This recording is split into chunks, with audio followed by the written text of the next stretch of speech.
开布丁好朋友，让你一上线就有好朋友。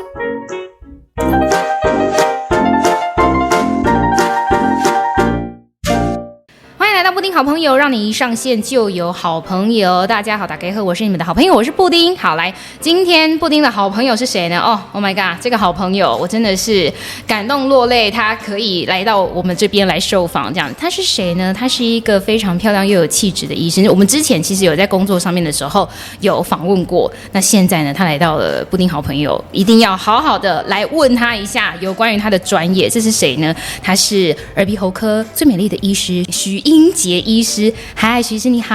Hello， 布丁，各位听众朋友大家好，我是台北慈济耳鼻喉科许英杰医师。嗨，许医师，你习惯大家叫你许医师，还是习惯大家叫你什么？大家都叫我许医师，然后或是有些人会叫我Sophia 医师，或者是私底下朋友都叫我许英英。英英吗？对。哦，好，既然你来到布丁好朋友，就是我的好朋友了，英英。对，英英啊是耳鼻喉科医师，但是呢，就是除此之外，专治打呼、打鼾嘛，对不对？对。这个是一个很特别的领域，对于我来说啦，我觉得是这样，因为有很多人有这种困扰，这样子。好，首先我就要以一个怎么讲，受害者嘛，受害者，但其实也还好，因为我的另外一半呢，他是一个打呼非常大声的人。那其实我是睡得着的，但是我要讲一个，我要偷爆料，反正就是有一次我们一群朋友一起出去玩这样子，那就是在民宿里面分了2张床，是2对 couple， 2对情侣。然后呢，我们睡醒了之后就发现，这2张床怎么只剩下我们这一张床，另外一张不见了。然后早上起来，大家在吃早餐的时候呢，那一对情侣就跟我们讲说，因为我的另外一半他打呼真的太大声了，他们跑出去别的房间睡觉，然后他们就说，哇，我真的是真爱，我怎么可以睡得这么的香甜？是你这是真爱。所以你在工作上面有没有像遇到我这种类似的案例，就是比方说可能老公或老婆就另外一半真的打呼太大声，很困扰这样子，然后来拖着另外一半来找你的？有，其实非常非常的常见，就是门诊最常遇到的其实就是老公觉得打呼很正常，但是呢，老婆被吵到睡不着，所以呢就压着老公来看门诊。所以每次问的时候问说，你今天怎么会想要来看这个打呼的问题？我老婆叫我来的。这么的冷静啊。对，但是他也愿意配合。这就是真爱啊。OK， 好，可以从耳鼻喉科也可以看出来这个夫妻是不是真爱，夫妻感情好不好？好，那通常如果说是这样的话，你会怎么样子来去询问他们的可能严重程度啊？都是透过另外一半吗？因为自己不知道嘛，自己听不到。是，所以我们讲这个打呼，或是我们讲这个睡眠呼吸中止症啊，其实它影响的部分大概可以分2部分。一个就是我们刚刚提到的，因为这个声音影响你的伴侣，这个是影响别人，或者说像刚刚布丁提到，就是一群朋友出去玩的时候太吵了。对。那第2个部分其实影响的是病人本身。就是说，他晚上的时候，有些病人他真的比较严重，他可能会跟你说，有时候半夜会一直起来，上厕所，或者是说半夜有时候会突然惊醒，觉得脖子好像被掐住的感觉。对。那另外一个就是说晚上睡不好，但是另外当然就是白天嘛，白天早上起来的时候，有时候说头痛啊、头晕啊。那当然更明显就是有一些白天精神很差的，他跟你说我曾经有开长途的高速公路，开到一半快要睡着，这样好危险啊。对。好，那等一下我们可以来详聊一下那个治疗的方式。是。那这个英英，你平常你会打呼吗？好吧，当然是会啊，尤其是像我本身自己有一点点过敏，所以呢，我在鼻塞的时候，其实就会有一些打呼的声音。其实打呼算人之常情吧？是，所以我们说，我并不会跟病人说，你只要此生有打呼过，你就一定要来看我。没有。所以我们第一个要知道的是说，什么样的状况下，你其实是应该要担心说，你有到呼吸中止，你应该要来看医生。一个当然就是说你一个礼拜内你有超过4天，或者说甚至你就是属于每天都会打呼很厉害的病人。那如果说你是偶尔比如说我们刚刚讲感冒啊、鼻塞的时候，或者说最常见就是很累或喝完酒之后，这整个人很放松的时候，晚上突然开始打呼了，很偶尔，那这个其实你不用担心，因为这真的就是一个正常人。刚刚讲到一个重点，就是喝完酒之后非常容易会为什么喝完酒之后很容易鼻塞对呀，我真的是很困扰这件事情就是当我喝完酒之后呢，其实你意识是清楚的，但是不知道为什么你人就开始鼻塞了。那在一开始想要睡觉的时候就很困扰，这个是其来有道的吗？喝酒之后鼻塞，这我还是第一次听到。真的假的？真的。但是喝酒之后确实，整个人的肌肉会更为放松，所以打呼会特别的大声，会比原本更大声，或是本来没打呼的病人，可能呢，因为喝完酒之后，你发现他怎么突然有打呼的问题？所以这个算是。怎么讲？突发状况，这不是一个常态啦。对，所以我们看的是说，你是不是每天都有这样子的问题，或是一个礼拜超过4天以上都有这样子的问题，才需要来去找茵茵。对，才需要来找我。那有些人啊，就是像茵茵刚刚讲说，在半梦半醒之间就是可能晚上会睡不好啊，然后也有可能会被自己的这个打呼声给惊醒。真的有很多，就是吓一跳，想说，我刚刚打呼了这样子，然后就醒来了，然后就睡不好这样子。那像这样子，他白天啊也会感觉到比较疲惫啊，就像你刚刚讲的，可能开长途，然后开到已经要睡着了。那其实他也有睡觉，他也有休息啊，还是这样子中断的休息是不足够的。对，因为我们其实在整个睡眠过程中，我们是有分成，就是说分成所谓的浅层睡眠跟这个深层睡眠。那缺氧很厉害的病人，他大部分他的睡眠都是落在这个所谓的浅层睡眠。我们讲浅层睡眠，也就是说，你其实旁边稍微有比较大的声响的时候，或是有人很用力推你的时候，你其实还是会醒来的。深层睡眠的时候，其实就要真的有很大的刺激才会醒来。所以如果说病人他都是在浅层睡眠，那当他自己打呼的声音真的很大声的时候，其实他是真的会听到的。对，在刚开始要睡着的那一段叫浅层睡眠吗？应该是说我们睡眠有分周期啦，就是说我们会浅层睡眠、深层睡眠、浅层睡眠、深层睡眠这样子。是这样子。对，所以如果说病人因为缺氧很厉害都没有办法进入所谓的深层睡眠，其实他就是整个晚上都有睡觉，但是大部分都是浅层睡眠，所以他并没有办法得到足够的休息。也就是我们常常病人说，我都有睡啊，而且我睡时间很多我一躺上去就睡着了，一觉到天亮，但是我早上起来累得不得了。这就是我们讲所谓的睡眠品质不好。那因为他整个睡觉过程中都没有办法进入所谓的深度睡眠这样子。对。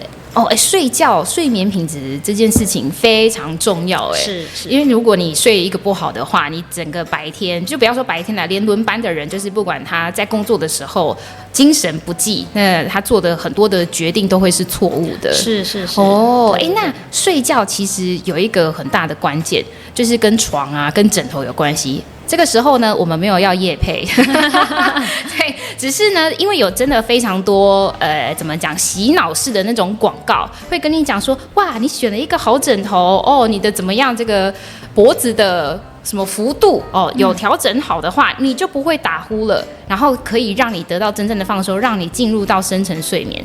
这个是真的假的？还是茵茵要告诉我们不要被话术，不要被骗了。好，那其实刚刚布丁他提到的就是说这个枕头，或者说我们讲的侧睡，也就是说所谓的睡姿治疗，它对于改善打呼其实是真的，但是要看你的严重程度。就是说我们在侧睡，或者说我们睡比较高的枕头，把这个头稍微仰起来的时候，我们的呼吸道都会变得比较大。比如睡觉中间的话，这呼吸道比较不会有塌陷的问题，所以当然打呼的声音就会比较小声。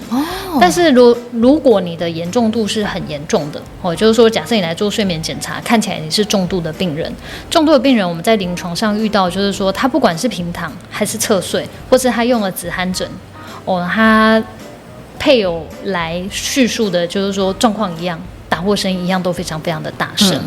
所以像这种睡姿治疗，或者是我们讲的止鼾枕的治疗，其实在针对一些比较轻度的病人的打呼上面是比较有效的。对，所以这就是为什么你看那些洗脑式的广告，你打开下面的留言就会发现，有些人说很有效，很有效，有些人跟他说这都骗人，我买了都没效。对，这就是因为每个人的严重度不一样，所以使用出来的效果当然也会不一样。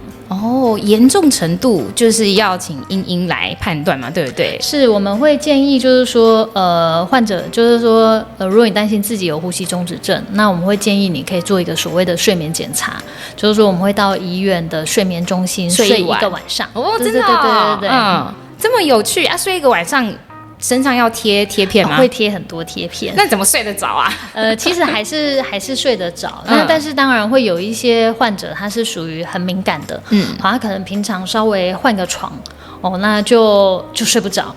那这些这么比较敏感、高敏感的病人，有时候我们可能就会建议说，看要不要改做所谓居家型的睡眠检查，也可以大致上知道一下病人的本身的严重程度这样子。居家型的要怎么检查？你会给他一个仪器吗？对，我们会有一个居家型的睡眠检查的仪器，那你就会变成说环境就是换成是你平常睡觉的环境，就在你家自己睡这样子。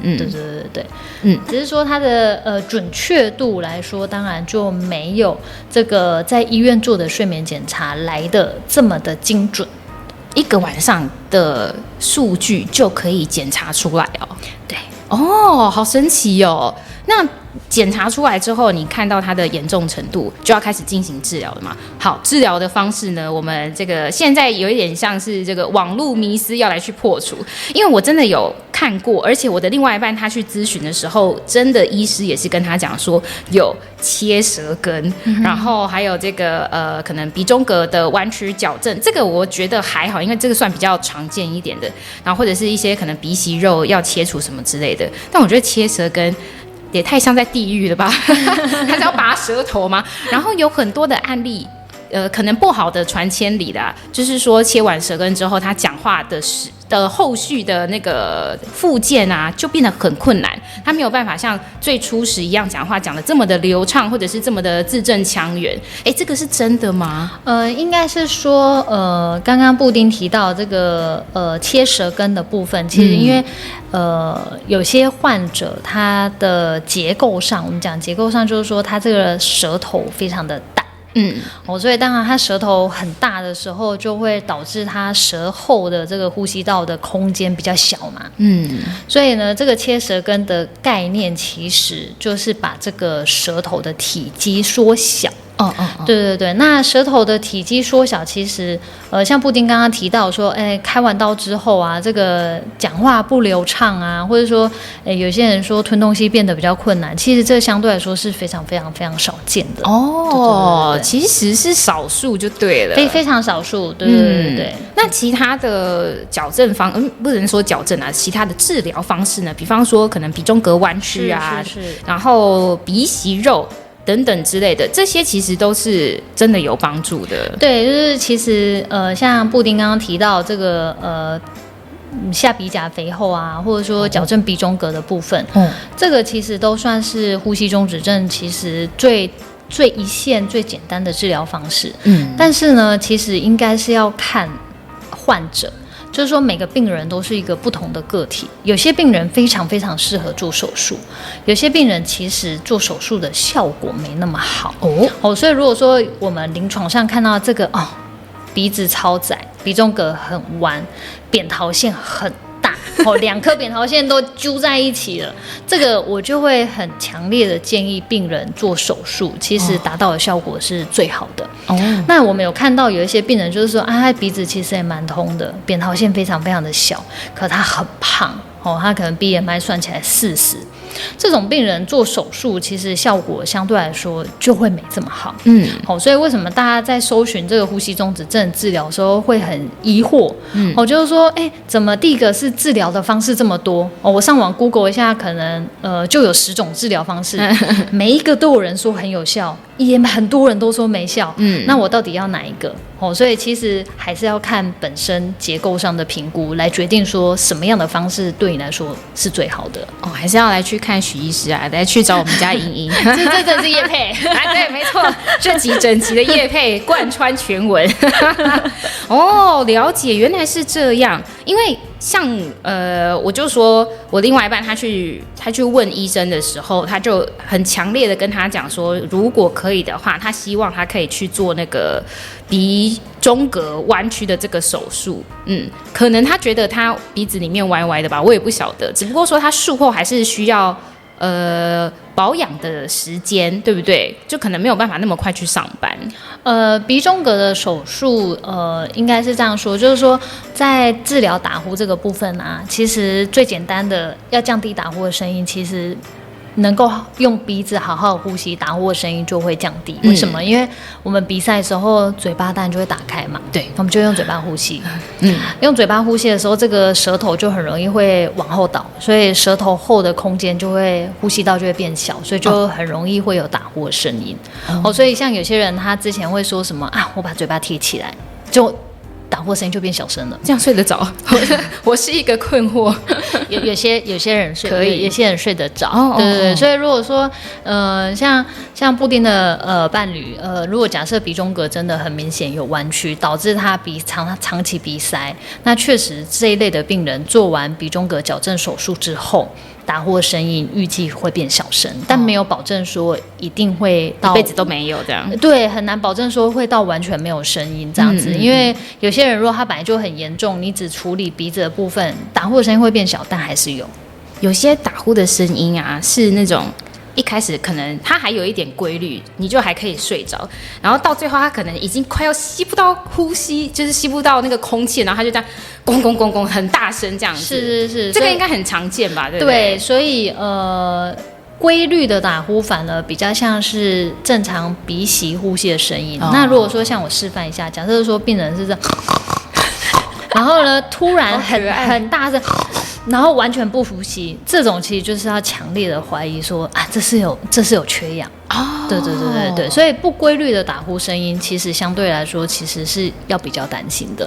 或是说，伴侣有突然就是有观察过说，他睡到一半本来很大声，突然完全都没有声音，就像没有呼吸一样。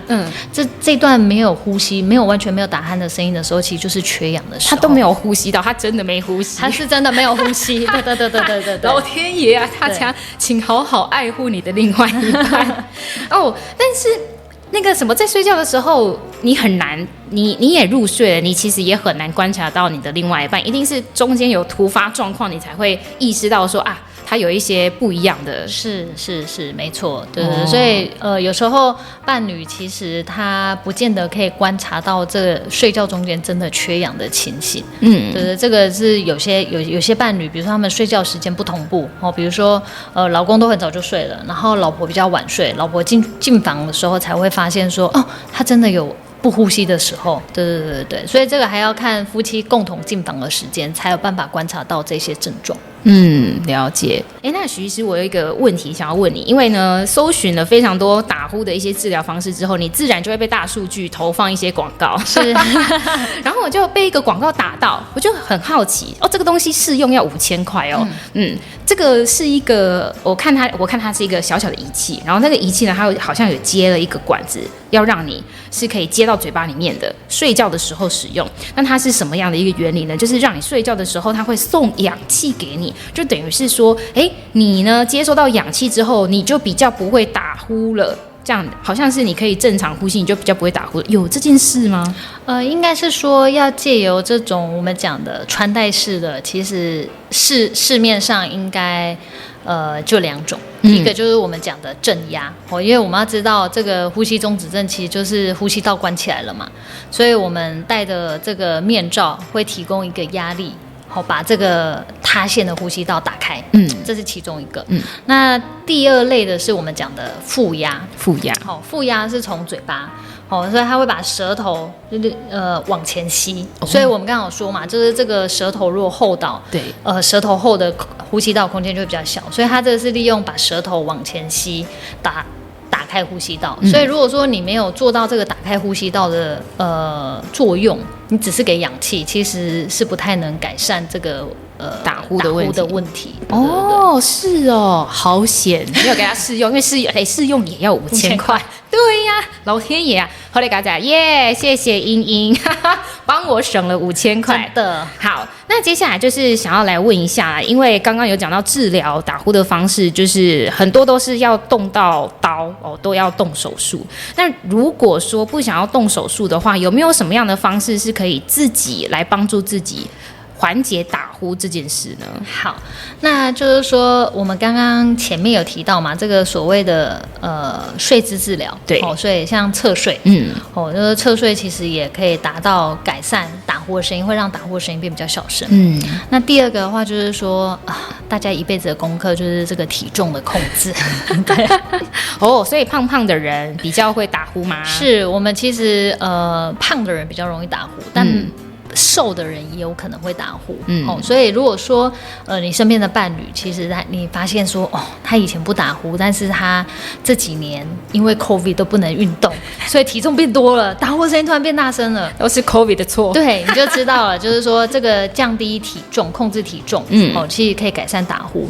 我们一般如果你降低体重的10%。你这个呼吸中止症的严重程度可以降低25%。对，所以其实在呼吸中止症的治疗上面要很全面的时候，其实这个体重是很重要的一环。那第三个就是我们刚刚讲的这个改善鼻塞，对，就是让患者可以开始学习用鼻子呼吸。用鼻子呼吸呢，嘴巴就会关起来，舌头后面的空间呢就会变大，打呼声音就会变小声。那第四个呢，可能大家在上网 Google 的时候都有看到什么睡前做运动，打呼声音就会变小声或不见。就是我们有所谓的口肌运动，所以我们刚刚一直有提到这个舌头。所以有些人的舌头天生是比较没有力气的，比较容易后倒的。那这个可以借由做一些舌头的运动，让你的舌头比较不会后倒。最简单的就是，比如说我们可以弹舌头，我们会建议病人，比如说一天可以弹个100下那或者是用舌头，就是靠着你的两边的喙配画圈圈各画50下这样子用来训练这个舌头的力气。那这些方法都是属于就是说病人还没有接受要做手术，或是说他还没有接受说天哪，我这个打呼的问题已经需要治疗，比较简单的一些不开刀的方式这样子。但这个应该是时间比较长的路嘛，对不对？对，所以就是要持之以恒。对。那俄罗斯人或者是法国人，他们应该都比较不会打呼，他们的舌头应该都很有力，他们很会弹舌，很会弹舌头。对呀，没错。好，那除了说改善打呼这件事情可以让我们睡得好之外，有没有一些其他正的影响？对，就是说除了声音变小声嘛，不要影响伴侣之外，但其实重点是病人本身可以得到什么好处跟什么改变。对呀，就是说我们刚好提到，就是说这个睡眠有分浅层睡眠跟深层睡眠。我们在整个睡觉的过程中，大概20%是这个深度睡眠。那为什么我们一直强调这所谓的深度睡眠？因为这个深度睡眠是我们这个大脑在处理我们白天的讯息跟记忆的时候，所以这个深度睡眠对于我们这个短期、长期的记忆，还有这个白天的学习的效果是很重要的。所以睡不好的时候，你这个深层睡眠不够的时候，你当然就会觉得，怎么白天的事都记不起来，或是觉得记忆力变差。所以治疗打呼这件事情呢，其实是一个双赢的局面啊。老婆开心了，女朋友开心了，自己工作能力表现也会变好，专注力会变得比较集中一点点，精神也变好。对。那像其实呼吸中止症大概在这5到10年才开始，大家觉得说原来打呼是个病。以前大家都觉得打呼就是睡得很棒啊，你要好好休息才打得那么大声，好不好？好好笑。对。